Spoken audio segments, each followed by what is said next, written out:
आज 4 तारीख से दिन भी 4 तारीख थिला बंधुगण इने गोटे बहुत बड़ कथा आम आलोचना करमा। ठीक गला 2024 जून 4 तारीख दिन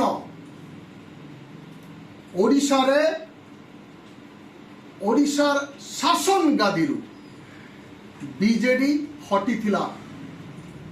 नवीन पट्टनायक को विदा करथिला बीजेपी। आज फेर 4 तारीख दिन आजिर मेतान दिने पश्चिम बंगले विदा हेचन ममता बनर्जी आउ सेटा फेर गे बीजेपी द्वारा। बीजेपी बाजीमात करिचे ममता बनर्जी टीएमसी रो मूलपोछ ही जाइए बोल के आमे कहमा शासन गादी रु हटी जाइए टीएमसी। इने गुटे कथा बंधुगण आमे अनुभव करि पारमा। ठीक 4 तारीख बीजेपी रो बोधवे शुभ दिन इटा भी आमे विचार करि पारमा।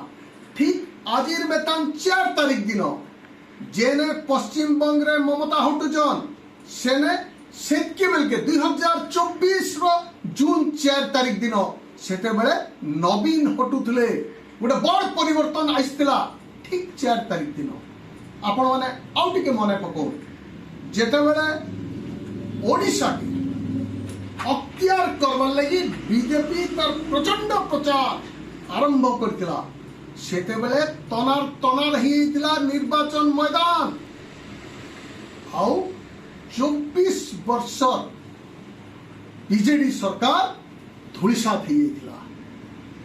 आज आम देखुचु 2026 इलेक्शन रे पश्चिम बंगले हेन्ता आक्रमणात्मक प्रचार बीजेपी रो आक्रमणात्मक प्रचार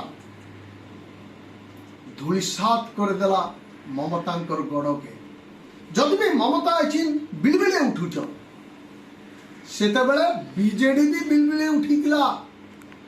बीजेडी तो 24 वर्ष सरकार रे थिला आउ निजे लोकंकर विश्वास आस्था हरई देथिला। बीजेडी निजे लोकंकर आस्था हरई देथिला। आज ममता बनर्जी 15 वर्ष शासन गादी रे रहला परे तापरे आर संभाली नहीं पाले शासन गादी के बीजेपी अख्तियार करी नहीं गला। आउ एंता अख्तियार जे आपन देखले काबा ही जिवे पुलिंग जन तुड़े हितला बीजेपी जीत भी हे तुड़े हिचे गोटे बोबाल जीत। तो इनो गुटे कथा में कही पारू जे बीजेपी के 4 तारीख सोहुचे ई 4 तारीख अंकटा तार लगी शुभंकर प्रमाणित हिचे।